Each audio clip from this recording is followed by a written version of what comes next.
அனைத்து தோழர்களுக்கும் வணக்கம். இவருக்கு உங்களால் முடிந்த சில உதவிகளை வழங்க வேண்டும். இவர் சுமார் 3 ஆண்டுகளாக இந்த மாரியாயி அம்மன் கோவில்தான் படுத்து உறங்குகிறார். தினமும் ஒருவேளை உணவு மட்டும் அருந்துகிறார்.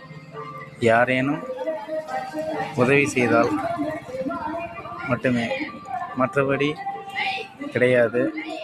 உதவி செய்யும் உள்ள நண்பர்கள் யாரேனும் கடைகோடி மக்களில் இந்த நல்ல உள்ளம் கொண்ட அனைத்து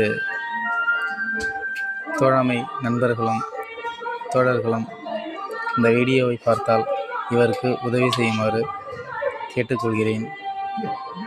உதவி செய்யும் உள்ள அனைத்து தோழர்களும் இந்த வீடியோவில் பதிவிட வேண்டும். நன்றி, வணக்கம். அடுத்த காணொளியில் காண்போம்.